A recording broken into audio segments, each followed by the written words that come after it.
Clarity on Fire, a podcast for people who know what they don't want out of their life and career, but aren't sure what they'd rather be doing. In a world where it's easy to exist, but hard to feel alive, we, Kristen and Rachel, two certified life and career coaches, are here to help you cut through the information overload, get unstuck, and focus not just on how you can have a career you're passionate about, but how to create a whole life that feels fulfilling. So join us here, where we serve up inspiration and down-to-earth wisdom in a way that only two best friends can. We want you to experience the relief of knowing that, yes, you're allowed to want more out of your life and career. And no, you don't have to wander through the dark anymore. Our job is to light the fire that shows you the way. Let's go.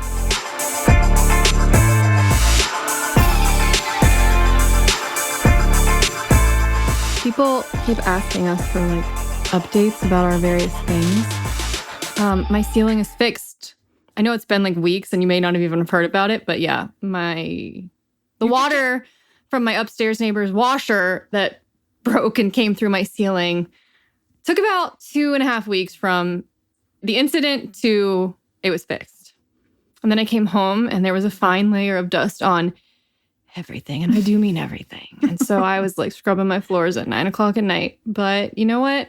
It felt good to have a clean house after that. And now you've got a nice air purifier. I do. It smells better in here. And I'm not. Good. Yeah. I feel like I'm not coughing up crap as much, which is really gross. But now I'm oh God, what was I breathing this whole time? No. Ew. Okay. Well, that's a good update. My lungs feel good, you guys. Great. And my ceiling is brand new in the kitchen. Everything else is still old.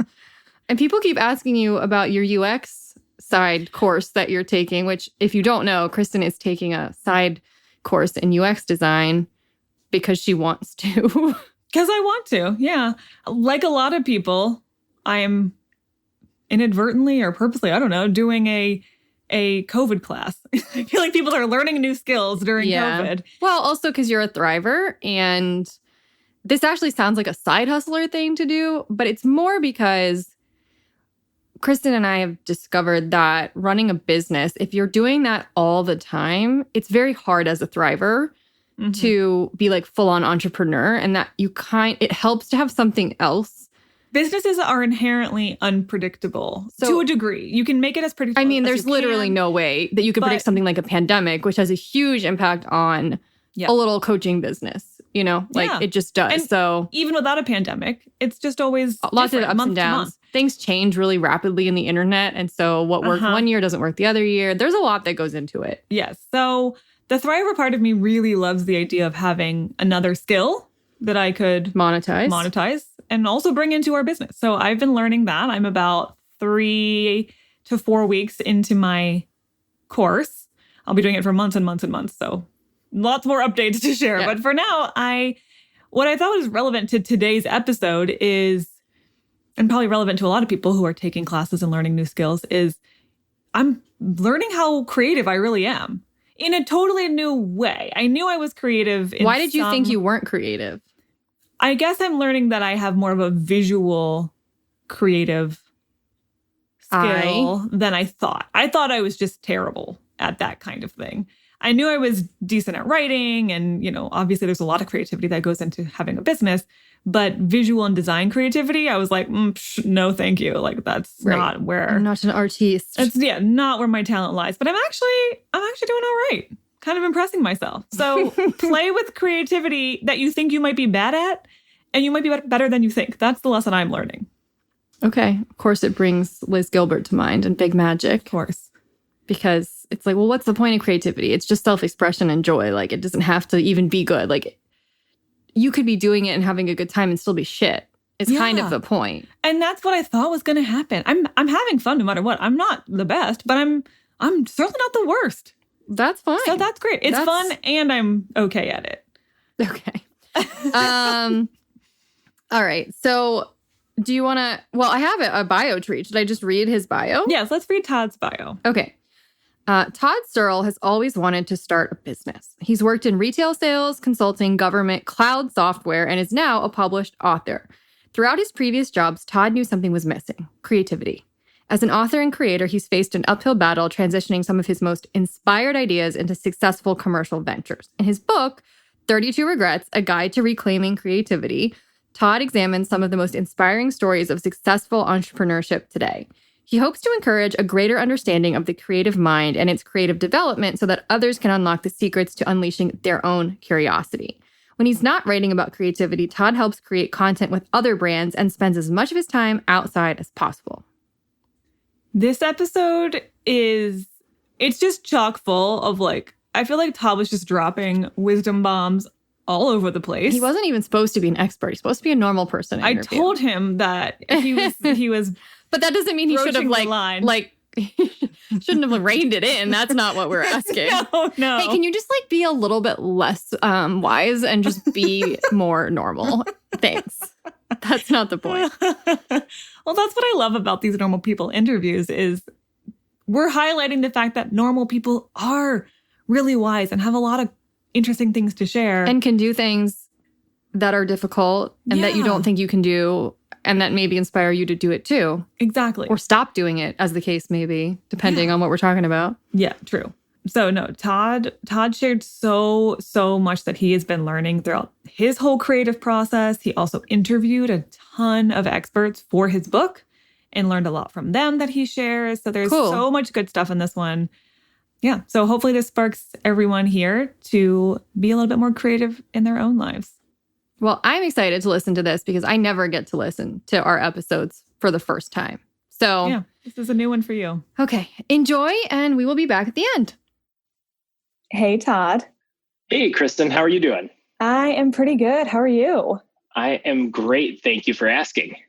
I am quite excited to have you on here. I really debated whether I was going to bring you on in a quote unquote normal person capacity or an expert capacity. I think you're going to end up being both. Sweet. I'm the resident normal expert. I like it. Yes, exactly. But I thought it would actually be interesting to talk through your story from the perspective of just a normal person who had some goals and had some ideas, and it made them happen, brought them into fruition. So, but I'm sure I will be asking and drawing on your expertise as well, because I know you have gained a lot through this process. Yeah. So you wrote a book. I did. So I wrote a book called 32 Regrets, A Guide to Reclaiming Creativity. And, it kind of grew out of this disquiet that I felt in my life. And after college, I started working, entered the workforce. I kind of bounced through a number of jobs. I sat in a lot of office parking lots are you familiar with the movie Ferris Bueller's Day Off? Oh, yes. I did the Cameron Fry. I would sit there and go, I'll go, trying to psych myself up to get into the office. And from my first real sort of corporate job, sitting in that first parking lot and feeling like Cameron Fry, I sort of went, man, is this normal? Is this right? And I always sort of felt like there was this disquiet, like I had more to offer. And it really wanted to express itself in terms of creativity. And I was always thinking about side businesses, side hustles, different ideas, fun companies to start related to, a hobby or a curiosity I had at that time. And I tried many, many different outlets for creativity over the years. And I actually ended up sticking with a habit of journaling. And so I journal most days, just thinking through the day, kind of, what gave me energy, what sort of drained me of energy, what I enjoyed about my day, and what got me curious. And as I started doing that, I realized I was writing down business ideas as I was journaling. And I'd think up an idea and I'd be really excited about it. And I'd write a paragraph about it. And then I'd leave it in my journal and I'd never do anything with it. And about 3 years ago, I decided I needed to do something with those ideas. And I was still feeling this pull to create, to be entrepreneurial, and to find something that I could do on my own. And there was really this idea that came to fruition that I wanted to do something on my own. And I had all these ideas, but what do I do with them? And so I opened a Google Doc and called it Thought Kitchen and started writing down all of the ideas that I could find in my journal. And as I tallied it up, it was 32 different ideas. And that's actually where the idea of 32 regrets comes from. because as I started looking at that list, I started realizing that I was still thinking about each and every one of these ideas and thought that each of them had merit. Some had a bigger market opportunity than others, but I regretted, and I could feel this sense of sort of loss around these ideas, that I didn't actually take action on them. Yeah, I know people are relating to that, whether it's business ideas, whether it's career ideas, whether it's I should have moved to this place, or I should have taken a gap year and travel, like so many things that are just bouncing around in our minds for so long that you look back on and there's this twinge of regret. Absolutely. Yeah. And the worst part about regret is that it actually prevents you from taking action in the future, because you never want to feel that sting again. So the more you feel that sting of regret, the less you want to take a chance in the future. So you're actually limiting your own possibilities by allowing that regret to kind of hang around. And so to anybody who's listening right now, who sort of feels that twinge of regret about something, just remember it's never too late to actually take action, start dreaming, and move forward with a project or with a move or with a different career idea. There's always time to do these things. And I'm a big believer, Kristen, I think you and I have talked about this in the past. I'm a big believer in like voicing it either to a friend or a family member, writing it in a journal, just putting it out there. Like I'm a big believer that if you put the idea out there, you're going to start working towards it, or you're going to start finding ways to get there, or you're going to start treading down the path to get there. And you're going to realize that wasn't the path you were supposed to take, but you may end up somewhere better than where you thought you were going. Yes, totally. Okay. Multiple good things I want to emphasize there.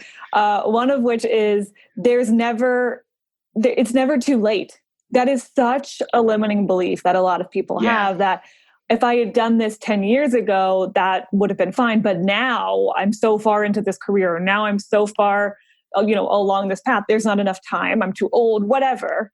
And so I'm so happy that you are trying to bust that belief that there's always more time. There's always more time to try these creative pursuits.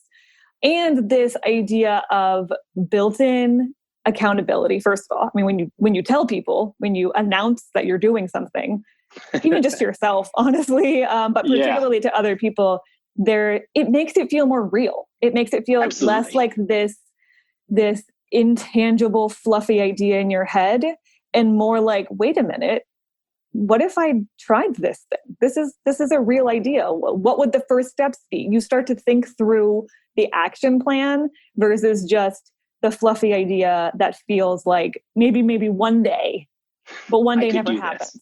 Yeah, exactly. That's such a good point. And what I realized in talking to people is that there is this pervasive belief that like, oh no, I can't do that. I'm not creative in that way. Or like, no, I'm not creative. Spoiler alert, you are creative. So, part of this book began after I watched a video, and I don't know if we could link this in the show notes, but Dr. George Land and Dr. Beth Jarman were contracted by NASA to actually help NASA identify their most creative people and help them identify who were their most creative engineers to work on, life support systems, how to keep astronauts alive in space, how to bring astronauts back to Earth, all sort of critical missions of space exploration or parts of the space exploration mission. And so they started running this test to look at creativity in adults. And what they realized is that they could probably apply this test as a longitudinal study and look at children over time. And so what they ended up doing was actually testing kids at 5 years old, 10 years old, 15 years old, and then 25 years old. And when they tested 5-year-olds, 98% of them scored in the highly creative range of this test. When they tested 10-year-olds, it was 30%. Whoa. When they tested 15-year-olds, it was down to 12%. And I'll let you guess at adults, 18 years and older, because this is the fun one. Dismal is a good guess, 2%. Oh, that's and so brutal.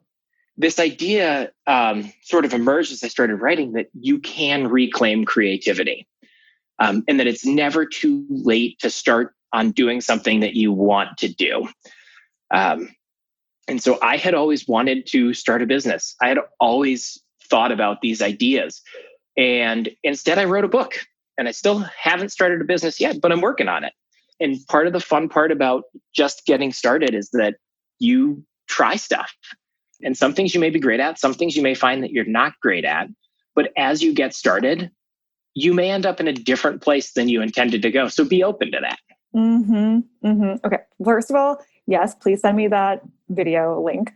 I want to watch it myself, but I will also link to it in case anyone else wants to see that, because that is fascinating and slightly horrifying at the same time.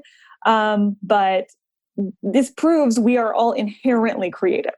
Absolutely. To me, what that says is this isn't something that some people are born with and some people are not born with. Absolutely. That just tells me it's a muscle, just like any other muscle. And if you stop using it, it atrophies, but it can always be built back up. Absolutely. Yeah. And so I think that's part of the creative process is you have to figure out what works for you. And I think there's a lot of unlearning that has to happen. We talked a little bit at the beginning about limiting beliefs and, I'm too old, I'm too deep down this career path. You're never too old or too far down something to start something new or to start trying something new. And what happens over time, and a couple of the things that I looked at were what happens in school. And in school, you're sort of, in many cases, taught facts, deductive reasoning, and sort of looking for rational decisions. And sometimes creativity is completely irrational. It makes absolutely no sense. And you start down these thinking patterns that are designed specifically to help you reach an answer and reach one answer. And oftentimes there isn't one answer to a problem. Not everything is a discrete problem-solving problem. And so what happens is people try and practice two types of thinking that are available to humans. There's convergent thinking and divergent thinking. And convergent thinking is really looking at it's sort of this addressing a set of problems and answers, and then process of elimination, looking for the best answer. And divergent thinking is really blue sky, big picture, what if thinking. And a lot of what happens in school is you're actually trying to do both at once. And what happens is your brain actually ends up fighting itself. And so as your brain is fighting itself, you're actually limiting your actual processing and thinking capacity. And so what I found is I have to really set up different stages of my day to really enter that convergent blue sky thinking mode, and then come back and look at that list or that idea or an article that I wrote and really use that convergent thinking methodology and use that to actually edit and really get to the heart of what I'm trying to get at in any specific piece of content or writing or whatever it may be throughout my day. Okay, this is fascinating. I see people do this in real time in coaching all of the time. I was just going to say there's a direct correlation here. Yes, because oftentimes it's not that people don't have ideas about what else they could be doing career-wise or creative-wise or hobbies or side businesses or whatever. Usually they're not coming into coaching, or usually they're not just coming into their own decision-making with a blank slate of zero ideas. Often what's happening is they have a bunch of ideas, or they have had a lot of ideas, and they're in that blue sky thinking for a few moments. And then as soon as they have that idea, they feel like they have to evaluate it that moment, and they have to figure out how realistic is it? What would the steps be? How overwhelmed do I feel? And then they instantaneously shut it down. So it's like they like tiptoe, like they dip one toe into divergent thinking, and then immediately rush back to convergent thinking. I hope I'm getting these right. Absolutely. Yep. And shut the idea down prematurely. Whereas you're saying it's so valuable to give yourself that blue sky dreaming time with no pressure to make a decision, no pressure to do anything about it. And then at other times come back with a different mindset and be able to think more critically, be able to come up with plans, be able to sift and sort and maybe cross off ideas that were fun, but not really going to be best suited for you. But those are completely different ways of processing ideas and information, and we can't use them at the same time because they'll cancel each other out. Exactly. You basically end up in the same place that you are right now. Yes. And it's not, it's not helpful for you or your creative process. So you really have to kind of be able to separate those pieces out. And I think that's the first mystery for people to really disentangle, if that's a real word. And then, the next part is like, there's this discomfort or uncomfortable feeling about creativity and about presenting your ideas or putting your ideas out there in the world, because it's uncomfortable because it's so close to you. And in your head, in your heart, every idea is perfect. Every idea has a great market. It's a fantastic idea. It's going to sell immediately. And the reality is that's not the case for every idea. But the more you practice that and the more you get comfortable with that uncomfortable feeling starts to dissipate. And what you're doing is getting more in tune with your creative abilities and your creator's, I'm going to go with the word creator spirit. And you really understand what it is that, like, when you're in your zone, when you're there and you know what that is. And that discomfort kind of goes away or eases to the point where you're just acting and you're just like sort of living in that moment. And that's one of the coolest pieces about creativity. And I feel like, a lot of the creators I interviewed for the book, a lot of creators out there have this moment and know this feeling, but it's so terrifying being on the precipice of putting that idea out there. Yeah, and, I felt like I was the only person who'd ever been in that position ever. And if you look at any company, someone's been in those shoes before. And so there's this great network of people out there who you can reach out to and lean on. And you can lean on friends and you can lean on family. And, I guess what I'd say is, I don't want this to sound condescending, is you're not the only one who's been there. Look at other people as sort of hallmarks of where you could be if you took that step. I don't think that's condescending at all. I think that's freeing, frankly, because I was going to say, I think I know from talking to so many people over the years that a lot of times people feel like their limiting beliefs or their kind of internal dialogue that stops them from creating, from doing, from going after these big visions that they have feels so personal. It feels like there's something particularly wrong with me, or there's something that's unique about my situation that makes it harder. And if you look at every creator who has ever created a thing, they have all gone through that internal dialogue, that internal turmoil sometimes, and still created the thing. And it in a way, hopefully validates that there's nothing wrong with you. And in a way, hopefully makes you feel more like, oh, I belong with the other creators. We're all experiencing this. This is a normal part of the creative process. I'm actually doing it right. Absolutely. And, I actually got funding to take one of my ideas further. And I had this idea and it was great. And I really enjoyed working on it. And then, I got some funding and I was doing research and I sort of hit this point where I was like, okay, what's next? And I had no idea what was next. And instead of sort of moving forward and working on lobbying and changing regulations, there was a regulatory aspect where it was just kind of like, this business is kind of stuck here for now. And instead of, lobbying and trying to make necessary legislative change, I just kind of stalled out. And for me, that felt like such a personal failure, like an I failed. And it felt very oppressive, actually, to feel that sort of like failure. And I think a lot of people are really scared of failure, but failure is such a good thing because it teaches you more than you probably would have learned if it was a success right off the bat. And I actually think that that failure helped me realize that, oh, maybe this wasn't the right idea, either given the time and current regulations, or maybe it just wasn't the right idea for me, period. And maybe there was this other thing I was supposed to do and go down a different path. Yeah, I know. People hate hearing that, don't they? That failure is like more, it's more helpful to your growth and to your clarity than success is. Because success, we always think, oh, it was probably a fluke or, but failure, it's like, ooh, I can't ignore that. There's a message here. And if you choose to receive the message, which might be, I'm on the wrong path, or which might be, hey, this is part of the path. Are you willing to do this part? Or it might be, okay, you thought this was what you wanted to do, but maybe it's a different version of this because this doesn't feel quite right. All of those things are incredibly clarifying.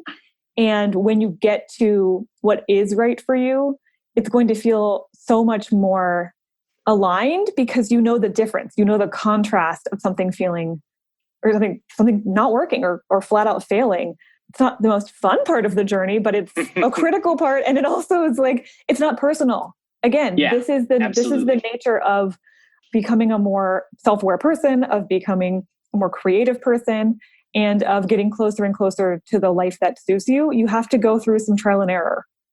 Absolutely. Yeah. I have 2 quotes that I'd love to share from the book that I think really sum this up really well. And they're from a friend of mine who's a 2-time Canadian Olympian, and she was a CrossFit coach and then went out and started a nutrition consulting company called Beyond the Box Nutrition. Her name's Sheena Lorick. And in talking about starting a company, she kind of knew she was done at her job and was looking for something else to do. And one of her former clients came up to her and said, hey, I'm thinking about starting a nutrition business. Do you want to do this together? And having a business partner immediately de-risked the idea to her. And Sheena was like, yeah, this is great. And they said going in, and Sheena's quote is, there's going to be heartaches. There's going to be things that don't work out. But to me, the alternative of staying stuck and staying in the place where you're like, if nothing changes, nothing changes. That is the very definition of hell to me. Oh, yes. And that quote hit me like a brick wall when I was listening to her tell this story. And I kid you not, I'm still getting goosebumps right now. And I did this interview over 1.5 years ago at this point. And the next thing she said, and this one also, it was like I went through one brick wall and right into another. And it comes down to a series of choices. And sometimes you can talk yourself out of anything, or you can talk yourself into anything. And at the end of the day, it just comes down to one day you're going to have to make a choice. Otherwise, you're just wasting time. Oh my gosh, this is so true. People will stay in that in between for, I was going to say years, sometimes decades. I could do this or I could that. You can talk yourself into anything. At some point, you have to just decide. Choose. Or else, to quote the other quote you just said, if nothing changes, nothing changes. Yeah, exactly. And I heard it once explained to me as like being a cliff jumper. Like you could you could read all these books, you could watch all these YouTube videos, you could read all these tutorials about how to have perfect form, how to hit the water perfectly, so on and so forth. But until you get up there and you actually dive into the water off of a cliff, you have no idea what you're doing. Right. And, that's really scary. It's really scary being there. But like we just said, people have been there before you. And really, I think it comes down to conquering your inner fear and choosing that curiosity over fear. Mm-hmm. Mm-hmm. Yeah, this is also reminding me of one of my favorite quotes from Marie Forleo, who's a phenomenal online business coach. And she always says, clarity comes from action, not thought. Absolutely. You can't think yourself into certain things. You can do all the research in the world. You can get as clear as you can, but until you're doing it, you don't really know what it's going to be like. You're going to have to, at some point, make a decision, take an action, and put yourself out there. Create the thing. Try the business idea. Quit the job. At some point, it's going to have to happen because otherwise, you'll never really know if that was right or not. Absolutely. And, I was listening to a podcast with Ellen Bennett, who started Headley and Bennett Aprons in Los Angeles. And she has this great quote about basically that no matter how complex a business is, it's always a series of actions. And you can always break it down into a series of steps to get you to that action. Mm-hmm. And if you break it down or break down the problem and you just tackle the pieces one by one, or, 2 at a time, whatever works for you. If you just tackle them in smaller component pieces, you can get it done. Mm-hmm. It's entirely possible. Mm-hmm. Okay, so this is bringing me to a concept that you talk about in your book that I thought was so powerful, which is regretters versus dreamers. Yeah, because there's some of the, I mean, a lot of what we're talking about right now is describing the difference between what happens to regretters and what happens to dreamers, right? And a lot of that is action or no action. Absolutely. And how big and overwhelming the actions feel. Because if they're too big, you'll just never do them and become a regretter. But before we even get into that, just tell us what that concept is and describe them, if you would. Yeah, absolutely. So when I started writing and researching and talking to people, I knew I wanted to talk to these creative entrepreneurs who I looked up to and whose stories inspired me. And I wanted to sort of unlock the secrets that they use to be creative and how they maintained, or in some cases, reclaimed their creativity. And I wanted to know how I could use their actions in my daily life to actually draw out that creativity. And as I was going through this process, it was kind of like, it feels like there's two worlds here. It feels like there's this great dichotomy. And one of those camps is the dreamers. It's these people who've taken action, who've really reclaimed their creativity and gone out there and are living the life that they dreamt of. And then there's this camp of regret where I found myself, and where I think many people find themselves, where you're looking at people who have those ideas, who are going out and doing those things, and you're like, oh man, I want to do that thing, but that person has a MBA from a great school, or that person has been a photographer their entire lives, and I could never get to their level. And what I found is that really these two camps, there's not much that separates them. But really what separates them is, like you said, Kristen, action and inaction. And I wanted to really understand the psychology of fear and regret as it relates to regretters. And, as I mentioned before, the thing about regret is that it is pervasive. It's just this consistent drag on your life. And it prevents you from taking action because mentally, psychologically, you never want to feel that sting of regret again. But if you just take that action, what happens if you step over the line that divides regretters and dreamers, and you actually go out there and do something you love doing every day? And I just found this idea to be so fascinating, that we live in a dichotomous world where there are these incredibly creative people who just own their creativity and would stop at nothing until the world listened to them. Mm-hmm. And then there's where I was keeping myself sort of bottled up and not sharing what I had to share with the world. Mm-hmm. And I think it's so interesting that all it takes is really, it's, the journey of 1,000 miles begins with a single step. Mm-hmm. Mm-hmm. Okay. So I love this concept a lot. And I think upon first hearing it, there might be some people who would think, maybe I'm just doomed to be a regretter. But what I'm loving about your kind of personal experience with this is that you would have fully identified as a regretter for a while and 100%. Are actively making the leap from regretter to dreamer, which means you are not doomed to be in one category or the other. I also feel like dreamers could at some point start to rest on their laurels and become regretters, right? Like I think it can go in either direction. These are not static categories. And so I'm sure there's a lot of people listening who are slowly raising their hand like, I think I'm a regretter. That's why I love that you're like, yeah, me too. And you don't have to get stuck there. So I know you're saying that small actions are the number one thing that you have to do, frankly. I mean, that's the differentiator, action or inaction.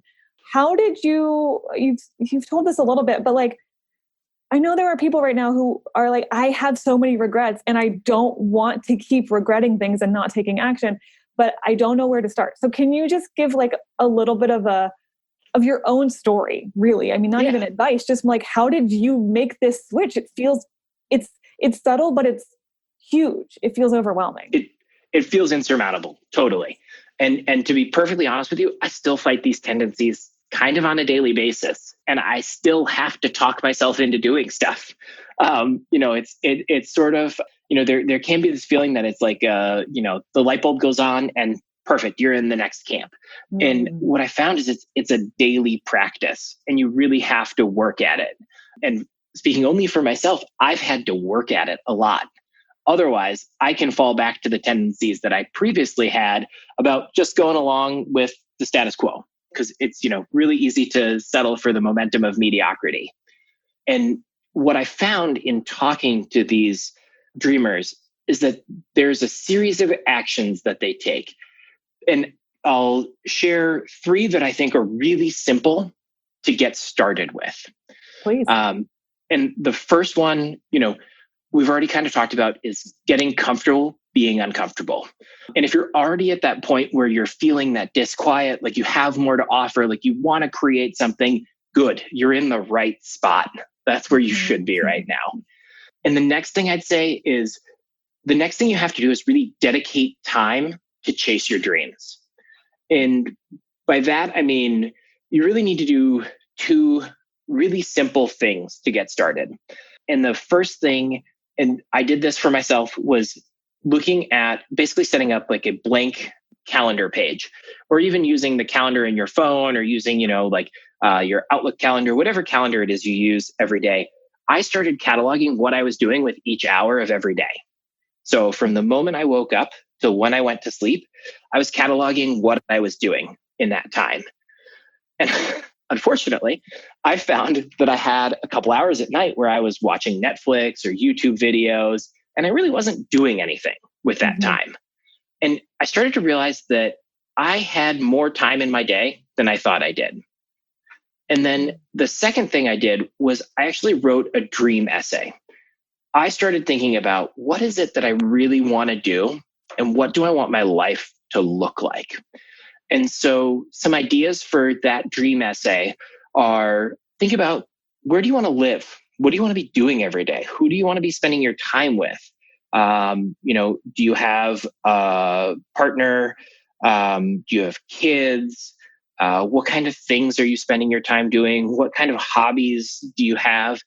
And just sort of start playing with that idea, but really take the time to dream big. And I like to propose that, just start small. In one night or one day, set a timer for 20 minutes on your phone and start jotting ideas down, start writing things down. And I really like the tactility of writing by hand because I feel it really does a good job of actually instilling those thoughts into my brain or sort of helping me to set those goals. And so then, spend 20 minutes every day working on that. And then when you feel like you've got everything kind of mapped out, sit down and write a dream essay and proclaim, this is what I do. And write it from the perspective that you're doing it now. And I think present that tense, really, yeah, exactly. I think present tense really forces the shift that like, oh, cool, I want to go do these things. And your intuition is going to kick in on some of these things. You're going to be like, oh, that sounds really cool, but I don't think that's what I want to do. And dive into that and listen to that. And then, highlight those pieces, circle those pieces, note those pieces where your intuition is really calling out to you, whether it's good or bad, either way. And then the last piece I think that's so important for reclaiming creativity is every day, set a trap for creativity. And what I mean by that is really blocking off time to create or blocking off time to think, to really do that divergent thinking, that blue sky, what if thinking. And for some people, that's spending time meditating or doing breath work like Wim Hof breathing. For some people, it's going for a walk. For other people, it's going to the gym and getting their workout in. It's really the time when they process. One dreamer I spoke to actually races cars. And he finds that when he's, shifting and racing his car or go-karting, that's when he is most alive and most able to ideate. Sounds terrifying to me. I don't think I'd be focused on anything else. No, thank you. But okay, to each his own. To each his own. So there's sort of multiple ways you could do this, whether it's stillness or movement or racing cars or just going for a walk or just spending some time in nature. Or shower ideas, right? Exactly. Shower ideas. Exactly. There's so many ways to sort of set a trap for creativity. What I propose is taking, 10, 15, 20 minutes, or if you work out for an hour, take a journal with you, take a notebook with you. Sometimes ideas will pop into your head and you're like, yeah, cool. I'm going to get to that. And then you get done with your workout or your walk and you're like, what was that thing I was thinking about? I really wanted to do. And then it's gone. And so I always like to be prepared for that opportunity. So if the moment strikes, I am either recording a voice memo, I'm writing it down in my phone, or I'm writing it down in a little notebook that I carry with me. Because I always want to have those ideas on hand. Okay. Once again, I'm telling you, like, this is equal part normal person storytelling and like all of these expert tips here and there all over the place. Okay, I want to capture some of them. Yeah. First of all, you are not talking about a lot of time here. No. You're talking about 15, 20 minutes a day when most of us are scrolling on social media or watching some random YouTube video or whatever. Like, these are things, this is not a huge lift that you're asking. Absolutely. I really love this idea of visioning out where you're going, because to me, it feels different than goal setting. Goal setting feels linear. It feels not super emotional, kind of like, I want to lose this much weight. I want to start this business. Very mental. This feels very emotive. And the act of visioning where you want to go itself is creative. It's using your imagination. It's imagining a reality that's not currently happening, but might happen eventually. And you can't just look around you at your daily life and get ideas for that. You have to imagine new possibilities, especially if you are dreaming big. So that act alone starts to work your creative muscle, I feel. Exactly. Yeah. So that when you start having goal. Yeah, when you start having more ideas about how do I get there, your creativity is already starting to flow. And it's also almost like mentally and emotionally placing you like fast forward and like plopping you down in this future reality, and you kind of look around, act like you're living there and see, how does this feel? Does my vision need to be tweaked? That present tense part of it to me is so powerful, in that you can start to quote unquote live it out before it's really even happening and get the clarity from that. So that's very, very cool, I think. And absolutely. much more motivating than normal goal setting. Than like, yeah, absolutely. I want to check these things off of a list. It's like, ooh, I want to live this different life that feels like more me and more creative and more spacious and more of whatever it is I'm most craving. And then working backward to ideate how you're going to make that happen. Totally different experience. And much more motivating, I think. And setting a trap for creativity just sounds, I just even love that phrase. To me, like that alone feels kind of creative. Like I'm imagining you're opening like a little trap and like a little bunny rabbit's running in and you're closing the trap really fast. I'm like, I got you, creativity. That's how it feels. So I love the visual. But yes, like giving yourself that time, which doesn't just mean sitting and staring at a blank screen or staring at a blank paper. Like, absolutely. You gave a lot of really good examples of setting a trap. Just might mean don't have your brain occupied by other things. Yeah. Have some space where your brain can wander a little bit and then have a place to capture what ideas show up. Exactly. Yeah. One of the things that I heard in researching and interviewing for this book was a guy named Chris Granger, and he's the CEO of this watch company, IWC Schaffhausen. He is a really interesting story, but he said this quote, and it really resonated with me. And it is, if you have time to be bored, you have time to create. And that, it struck a chord with me because I realized that I had a lot of time to be bored. And I could still find a lot of time to be bored. But whenever I feel that sort of bored feeling, I'm like, what do I want to create? Like, what am I doing right now? And I start to think about like, okay, well, cool. Let's go work on this thing for 15 minutes.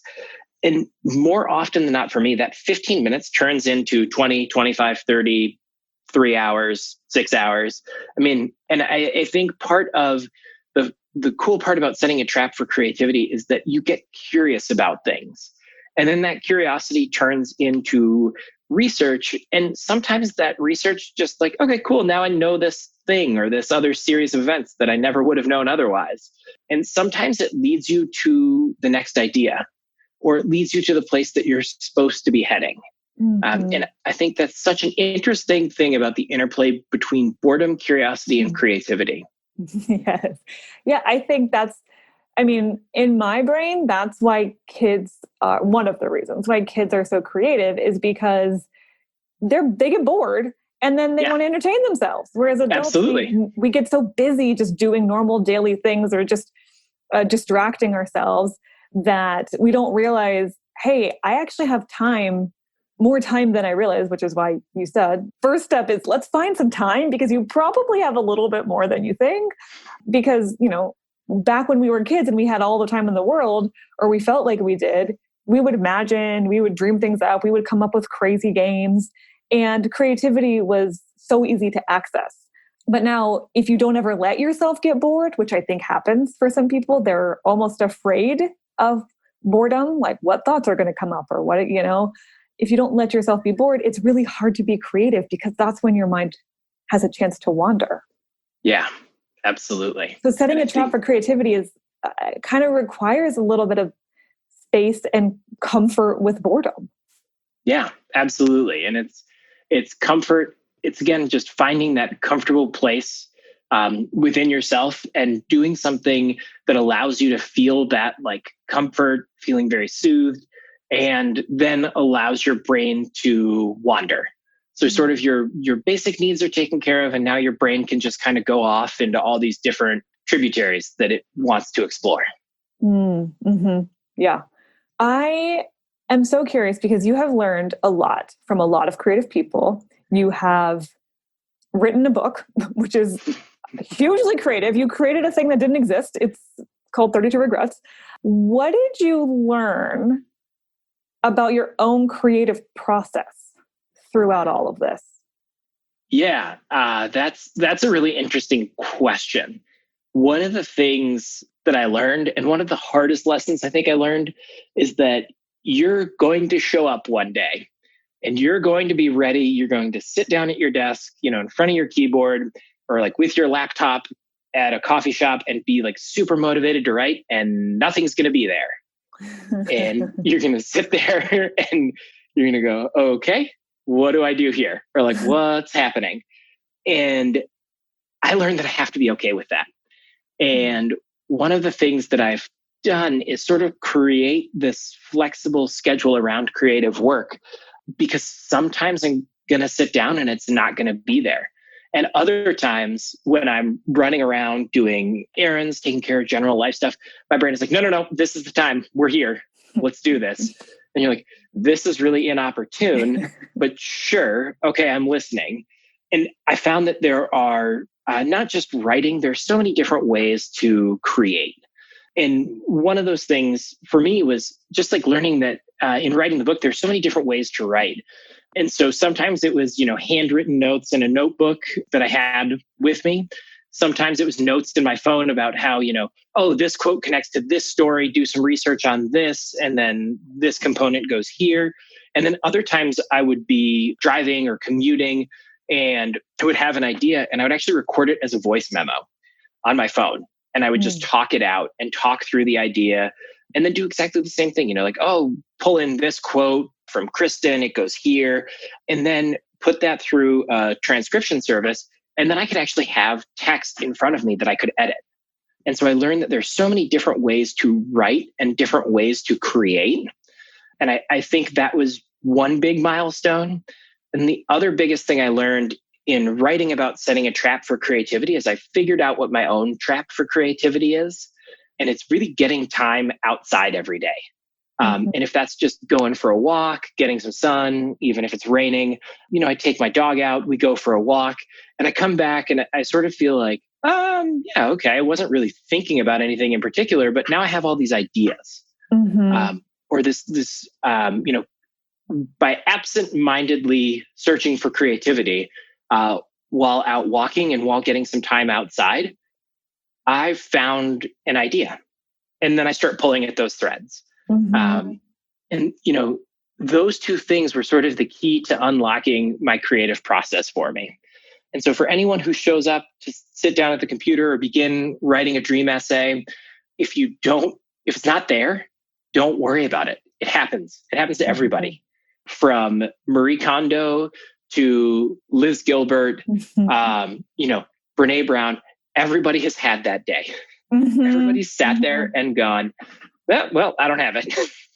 And it's just, you have to be able to recognize that and then be easy on yourself in recovering from that. Yes. I'm so glad to hear you say that. It sounds so accessible and just like very real. Like that's how the creative process works. Is sometimes you sit down and you're like, I'm going to be creative right now. Like this is, I know myself, I know some of my clients, they're like, I'm going to set aside, a couple of hours on a Sunday afternoon and that's my creative time. And sometimes just nothing happens there. Yep. And it's so easy to just want to give it up or to feel discouraged with yourself and feel like maybe I'm not that creative. But if you're paying enough attention, sometimes it'll strike at, like you said, inopportune moments. And your job is not necessarily to drop everything and go run and do that thing. But it is to capture the idea in some way. Right. If that just means if all you have access to is like run to the bathroom and do a voice memo real quick, you're in the middle of a meeting, like fine. Your job is not to do it right then, but it is to capture creativity when it shows up. And that's part of that setting the trap for it. Sometimes it'll come into the trap right when you want it. And sometimes it's going to find the trap later on. You're like, oh, wow. Hello. Okay. Well, let's see what we can do with you right now. But exactly. That's such a normal way of being creative, I think, but I don't know that a lot of people see that as normal. So I like that you're describing like, that is my creative process. It looks a little bit haphazard some days, but that's the nature of creativity. It's not so linear. Exactly. Okay. You have dropped countless wisdom bombs about creativity in the past, 45 minutes, hour, whatever. Is there anything, like, I want you to just imagine past Todd with all the ideas. Because I know there are people listening who have about 1 billion ideas and are having a lot of regrets about those ideas and really, really want to get started. And you've given them a lot of very actionable ways of getting started. So I think they have some next steps. Is there anything you just want to say to those people or to like past Todd that would just be, encouraging or just like reminding them that you're not stuck as a regretter? You do not have to get stuck there. Absolutely. I think the biggest thing that I would tell anyone who's in this space right now is you are human, and that means you are inherently creative. And you are exactly where you're supposed to be at this moment. And you may not think of yourself as a creator at this moment, but trust me, you are. I've seen more people create more interesting things and talk to people with crazy stories about how they got started creating. And it is entirely possible. And the biggest thing you have to do is just get started today. One of the biggest differences between dreamers and regretters is taking action. And so if you have an idea and you want to pursue it, make a prototype today. Whether that's a prototype using Post-it notes or like newspaper or copier paper, whatever you have access to, even if it's, like a 3D drawing in Microsoft Paint, try it. Start working on it and start looking at your idea. And what happens when you do that is you start to choose creativity and curiosity over fear. And you start to show yourself that you are so much more capable than you thought you were. And when you do that, you start to realize that your curiosity really is your creativity. Okay. Yep. That was good. I'm going to have you repeat that last line. You bet. Curiosity is creativity. Yes. And so good. For anyone who maybe doesn't have an idea right now and is going, Kristen, Todd, I don't know. I don't have an idea. Like, am I wrong? You're not wrong. You are exactly where you're supposed to be. But do yourself a favor. start thinking about what makes you curious every day. Did you read an article and you're like, I wonder how that works or why that works or why that is, or, I don't entirely agree with that. Maybe I should go do some research on that. Or listen to the conversations that you're having every day. Was there a conversation that made your heart beat, 20 beats a minute faster than it was previously? Is there something that really sets your soul on fire that you really want to go do? Start researching that and start looking at those areas where you're creative. Listen, feel your intuition and listen to where your curiosity is piqued every day, because that's going to lead you in the right direction. And that's going to lead you towards your creativity. That is perfect. I could talk to you about creativity forever. I feel like I feel like we've had many conversations on the topic, and I never ever tire of talking about this with you. But that is such a perfect end point to this conversation. Your curiosity is your creativity. If you are human, you are naturally curious, which means you are naturally creative, which means this is bubbling inside of you. Give it an outlet. That's it. Absolutely. And you've just given them about a half dozen exact action steps they can take to start exploring that creativity and that curiosity. Also, I hope some people will read your book too. You give a lot more guidance and wisdom from yourself, from a lot of these really, really cool creative people in that book too. So where can people find you, and also where can they find your book? Yeah, absolutely. You can find me at ftscreates.com or 32regrets.com. And 32 Regrets, A Guide to Reclaiming Creativity, is available on Amazon and at small booksellers near you. Cool. Okay. Please go get Todd's book. Please leave us a comment on how you're going to be creative and what your first step is going to be. Would love that. Yes. Yeah. I want to keep this conversation going with people who are listening and are wanting to explore this. So thank you so much, Todd. This was wonderful. And absolutely. I want to go back and re-listen and get, try out some of the things that you described myself. So I'll let you know how that goes. And I will talk to you soon. Absolutely. Thanks so much for having me on. Of course. Bye, Todd. Bye. Well, I guess I wouldn't have mentioned Big Magic if I knew that you were going to reference it. I should have known. Yeah, you should have known. All right. So if you really like this episode, then obviously you should go back to June 2018 and listen to our our bonus book club episode about Big Magic by Elizabeth Gilbert. It is the book about fear and creativity and how to bust through the former so that you can be and do the latter. Yeah, this is my go-to book about creativity, hands down. Yeah, sorry to Todd, but maybe his book will be your next go-to yeah, that's book. true. Well, that's true. Well, they're very different styles. One is more of a guide and getting insight from others. Liz Gilbert's is more of a collection of essays about creativity. It's also just spiritual wisdom too. Yeah, very different vibes, but yes, please check out this book. Please check out Todd's book. If you want to be creative, we got all kind of books for you.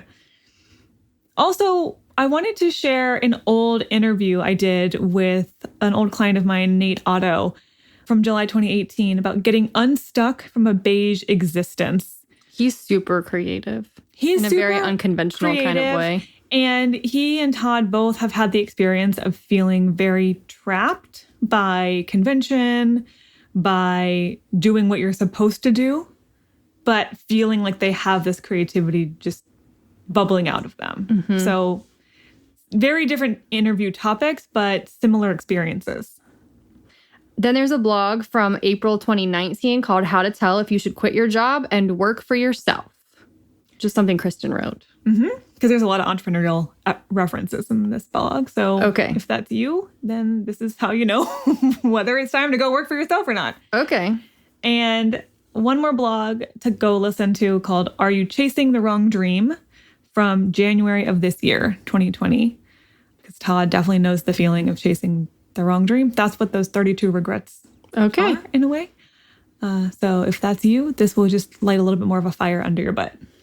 All right. Those episodes are all, are listed in the show notes. So if you want to reference what their names are and what month they were published in, go look at that.